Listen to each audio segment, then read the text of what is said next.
So we are recording now. This is Donovan Smith here on the PDX Black Rose podcast. I'm here with Nate Moreland, a man of many honors, a P.I.L. Hall of Famer, owner of Lifts, and many other things. And we'll get into his athletic background and athletic business. But first off, just want to say welcome to the podcast. Well, thank you. Thank you I'm honored and privileged to be here today. Yep. Thank you. So, like I said, you're a P.I.L. Hall of Famer, and your honors go way beyond that, including,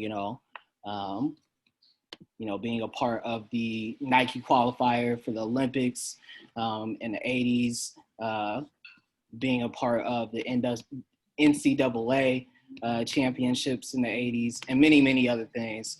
But can you just first talk about like your journey into sports? Well, my journey into sports, I was a local boy here, and my journey into sports was, back in the day, discipline, dedication, determination, and, just being around men around the community that inspired me to take my athleticism to get education out of it. I was part of the Bino Road Runners back in the day. Phil Walton was a real big inspiration for so many kids. I was part of that. And what Phil did is inspired me to take whatever I could athletically and use mental, my mind, my body, and my soul to get the best out of me that I could, regardless of where I was at, whether or not I was in school or out of school. But it was mainly to focus me on being the best person I could be. When I started off in Jackson High School in Portland, Oregon, Southwest Portland. I was bussed out. I lived in Northeast Portland, off 14th between Albina, Going and Alberta. My mom still stays there, resides there. My whole thing is we played in the streets. We just loved athletics, man. It was our passion, man. That wasn't even, in the beginning, wasn't even something I thought about taking me to any higher levels. But as I got around Phil and Leon Lincoln and McKenzie, Leon McKenzie, and many other brothers that are icons in this community that people don't really realize, that inspired young men to show respect for themselves and respect for the community, and to give their best at whatever they did. So that's how I got started. And so you said you were bussed out to Jackson, which Jackson isn't around anymore, but from Northeast to the Hills. What year was this? Was this middle high school for you? That was high school. It was back in the 70s. I think I was there 75, 76, 77. 75 through 76. I graduated in 79. 79. So, yes. What is that experience like? Obviously you said you were kind of like out in the streets and you would be with the people that were in the neighborhood, and, athletics was just kind of part of what was happening at the time. But obviously that's the black core of the state, really. And then you're going out to the hills. So I'm sure you're doing sports and everything there, but what is that experience when you first kind of arrived too? Oh man. It wasn't acceptable being a black man out in the Southwest back then. To be honest with you, it was very, being bussed out. They didn't want us there, to be honest with you. They're like, why are you coming to our school? It was an opportunity for me to show what I had learned as far as in the village. It was like a village in the Northeast North area. So I grew up around white, black, Indian, Mexican, whatever. In our neighborhood, we had a little bit of everything, but out there, it was very few of us. So it was a transitional period for me to learn how to speak, not only be who I was, because I had an identity, I knew who I was, but to be around people that didn't accept me for who I was, took some time to create friendships, relationships, because it really wasn't about who I was. It was about what I did. Everybody likes to be around winners. And I'm not saying I was a winner, but winners make others stars. So if you're a good athlete, you're a lot more acceptable than if you're not an athlete. So I was a lot more acceptable in that neighborhood because of my athleticism. But it was a transition because coming from Northeast Portland, where people identified for who I was, I wasn't the elephant in the room, and put it like that. Being a black man walking in a room with a group of all white people, and everybody would just look at me, and you know, you stand out, of course, because whenever a black man walks in a group of white environment, you being black stands out. If you're white and you walk into a room, you're just another person. So it took me a while to just understand that's the way life is. It's not going to be any different. I just have to stand and be the best, like I said, best I can, and let them see that it's not about my color, but it's about who I am. Makes As a sense. person and an athlete. A student at that. Sorry, excuse me one second. Yep. So the biggest issue was getting people to accept me for who I was. And once they accepted me, I was fine. But first of all, if they don't know, I think all black guys are, you know, like coming from Northeast Portland back then was in drugs or selling drugs or pimping or all this other stuff. They had these false ideas of what a black man was. And I had to identify myself as not a black man, but a man that was just as educated or just as good as they were, and that could relate to them in love and peace. Yeah.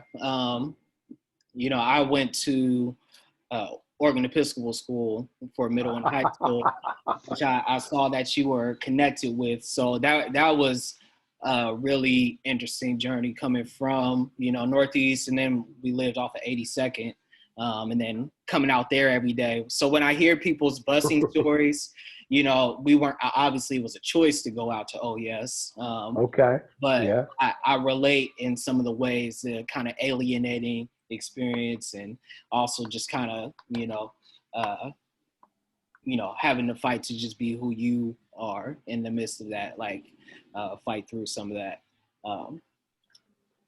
I didn't play sports though, or I wasn't good at sports. Well, you know what? Education, going to OES, you have to be educated, and they will challenge you educationally. And I'm proud of you for going there because we have to be able to go into any environment, and people think they get a false representation of who we are until we actually allow ourselves to show that we can go in any environment and we're not any different than them. So I don't look at color. I look at people for people. So OES is one of the schools I go to because I understand how it feels to try to find your identity in a place where nobody really knows who you are. You got to always try to fit in. And that's what I mean. I was trying to fit in a place that didn't understand me or my culture. So going to OES, you don't have to be an athlete. If you're sharp and you're intelligent and you're able to handle yourself in the classroom, praise God. That's what they're looking at. They're judging you on how you handle yourself, on how you do your books, on how you maintain yourself. So that's an honor and privilege to talk to somebody that's come from that environment, because it's not an easy environment, because there's a lot of people that come in that environment that have privileges. I'm sorry. I didn't mean to go into that. Oh no, Anyway. that's completely fine. And yeah, it was actually cool seeing that you were connected with the school when I was doing some background on everything. I won't bemoan too much of your background and everything, but can you talk about that journey of moving from high school into like a college level kind of sports environment, and then kind of all the accomplishments that you made while you were in that realm?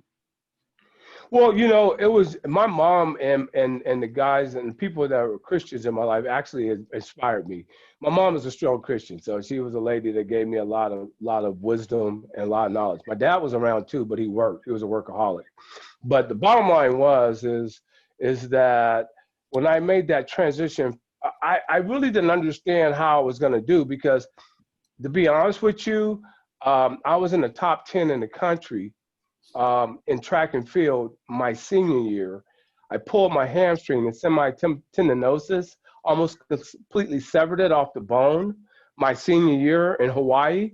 So I had scholarship offers my junior year, but I didn't accept any of them.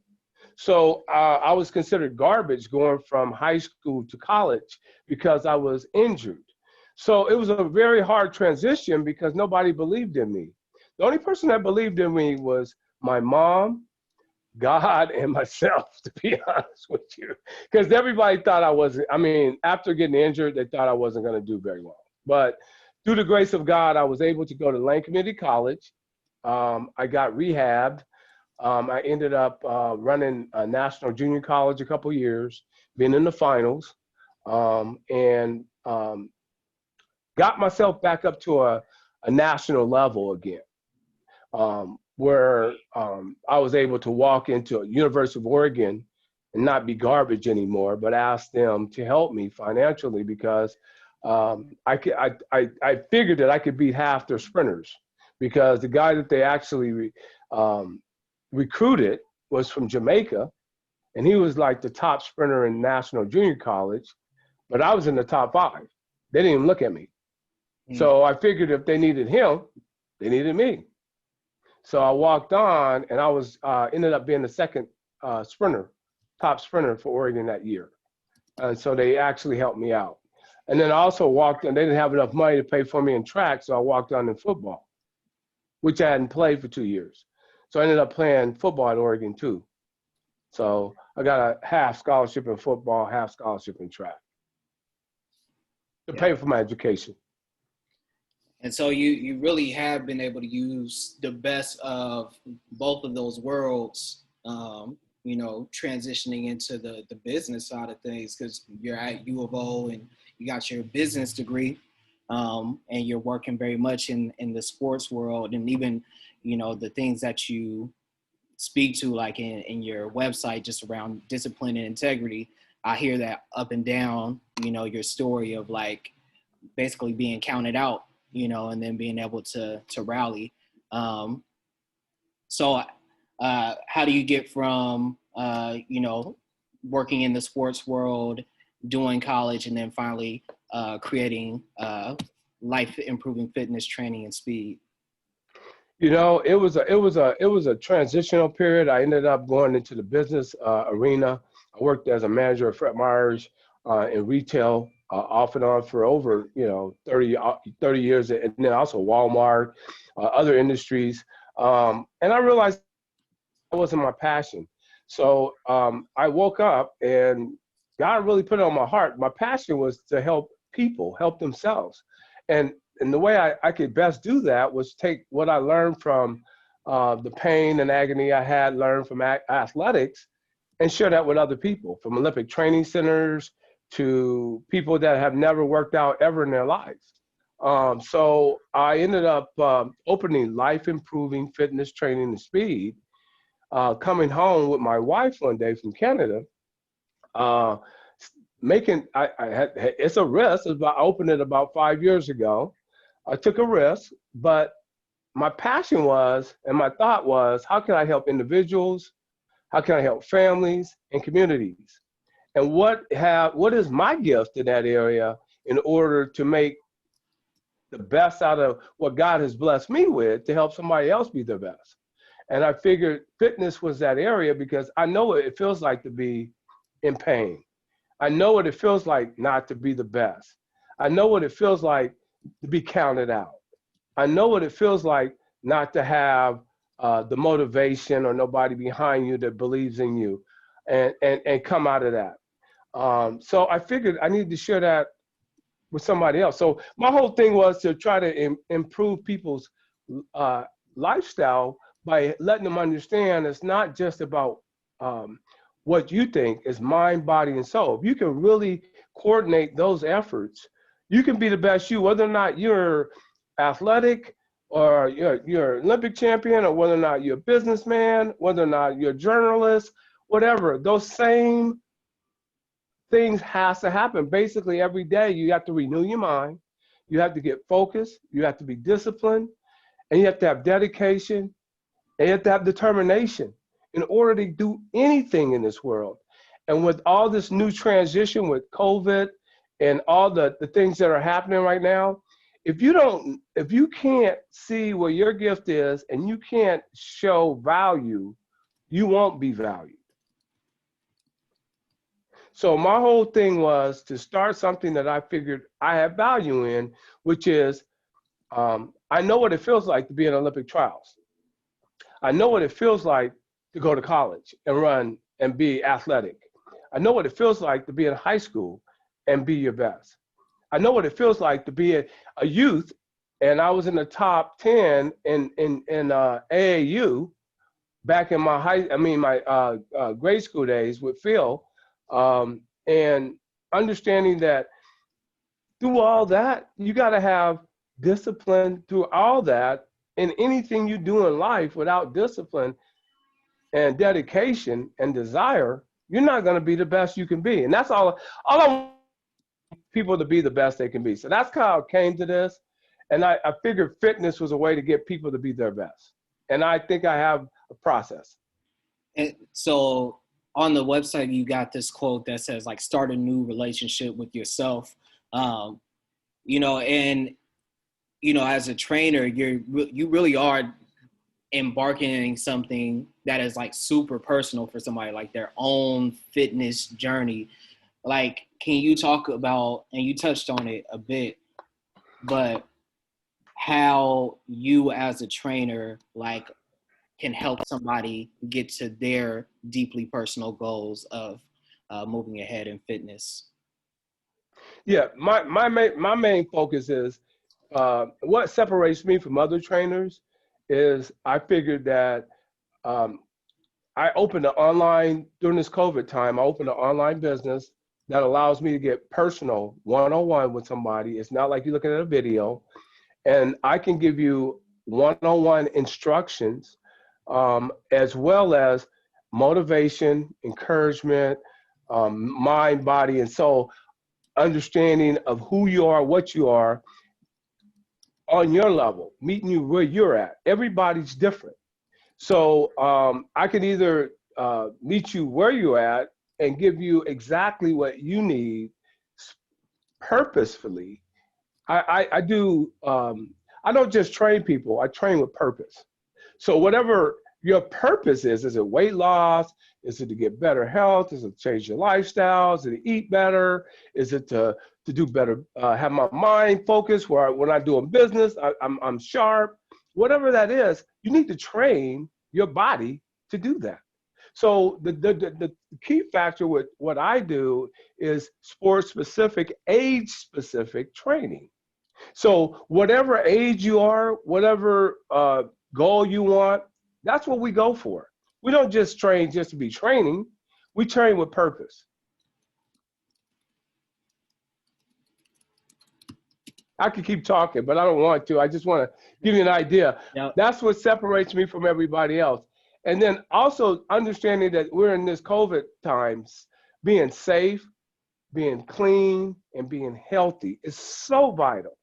And so Zoom training is another method that I decided to change my business to meet people where they're at. Whether you're at home, whether you're at the office, whether you're out in the gym, whether you're traveling, you can still do it. It doesn't really matter. I meet you where you're at, and we can focus on what that need is. Yeah, and connection is one of the hardest things right now during COVID. So I know working out, per what we were talking about before, hit record here, getting yourself motivated solo can be hard. So having somebody on screen that actually wants to work with you and figure out exactly what your needs are, there's definitely a lot of value in that. And basically, so we don't know when COVID will pass and how long we'll be in this. So in the months that you've been doing this, has there been any kind of like uh, joys that you found in switching the business model to this and knowing that it will be kind of here for a little bit? You know, what I found out is that people need to have some kind of connection. And I found out whether or not it's a physical connection or it's a connection just be it conversation. I found out that I was able to bring groups together of people that wasn't talking because of COVID, and they could train together and have fun. I found that I've been able to have individuals lose. I had one individual lose 25 pounds. Some of those lost 12 pounds. I realized it doesn't take a whole lot to get results if you're doing things that are specifically targeting the need that you need to work on, or the thing that you're working on. What I found also is that um, it's just people feel more comfortable in their homes, in their offices, because they don't feel like they have a whole lot of people touching their stuff. And if they don't feel like they want, I know some people still like to go to the gym. I still have weights. I have I have tables here and exercise equipment to do one-on-one training for those that just really want to do hardcore. So it's just one person at a time on that. Um, so what I found is people are really scared about the COVID thing. So by having one person come in, I can clean all my equipment. I can go over it all. I can put new things down. I can vacuum and clean right after them before the next client comes in. It's it's a matter of feeling safe and secure in fitness, and that's what I found that by changing my model, I've been able to provide people with a clean, safe environment.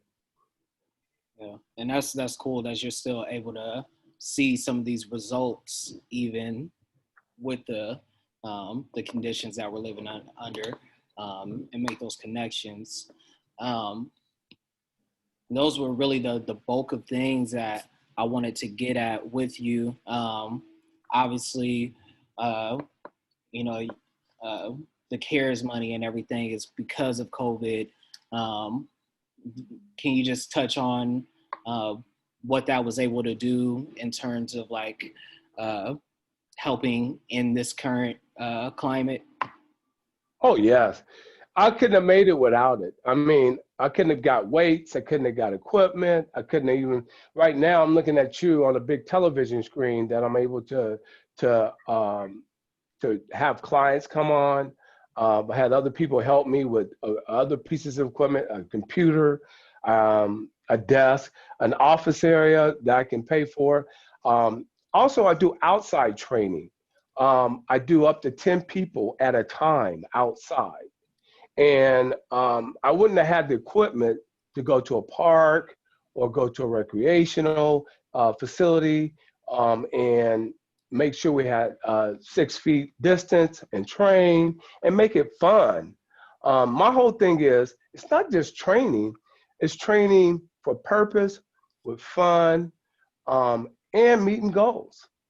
And so by them providing funds, I could get the equipment I needed and the PPE, which I clean, I clean, I clean.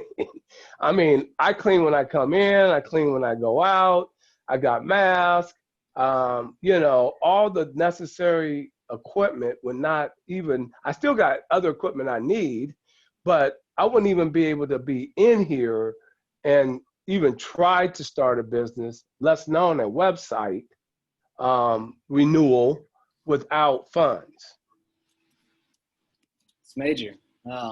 That's major. And this is stuff that you'll be able to use not just under these conditions. This is stuff that you'll be able to further your business, for the years to come. So, yeah. With all of that, is there anything else that you like people to know or that you think they should know about you or lifts? I just would think people should know this, that you only have one body, you only live once. You need to take care of it. And if you don't, shame on you. Because if you don't, what I'm finding out is people don't take care of themselves now, they're going to pay later. I'm almost 60. I'll be 60 next year. And the biggest thing I realize is if you don't use it, you'll lose it. I don't care what part of your body, what part of your mind, what part of anything God has gifted you with. If you don't use it, you will definitely lose it. So I inspire you, if you really appreciate what you have, you need to start using it and don't take it for granted that you have it. Whether it's reading, writing, whatever you do well, do it, but also take care of the other parts of your body that you don't think about as often. Because if you don't, you will lose it. So my whole thing is enjoy life, be the best person you can be, inspire somebody along the way, continue to be the best you can be, and help somebody along the way. So what I plan on doing with this business is not just doing this here, but taking this nationwide. Because what I've been able to do with the virtual thing is start creating virtual training sessions that I could just throw on and people can look at. But I really think that personal contact is important. So my goal is to hire, and after I get this, and hire other people, young people, that I hope are motivated to go out and do what I do, which is to be able to be in front of young people, motivate them, train them, and take them to a higher level. Because once again, it's not just up to me to keep fitness, it's up to us. It takes a village and a community to make a difference. And I think that I want to lift the community with fitness and health, not just me, but others around me, and the youth, the, the adults, and the elderly. We all need it, and we all need each other. So my goal is to fit in as much as I can to help people live as long as they can and have the best quality of life they can. That's it. Perfect. Yeah, well, appreciate you taking the time and sharing a little bit more about uh, life improving fitness training and speed or lifts. This has been Nate Moreland, and I'm Donovan Smith. Thank you for tuning in to the PDX Black Worlds podcast. Thank you. It's been an honor and privilege to be able to come on, and thank you so much for your time. Thank you.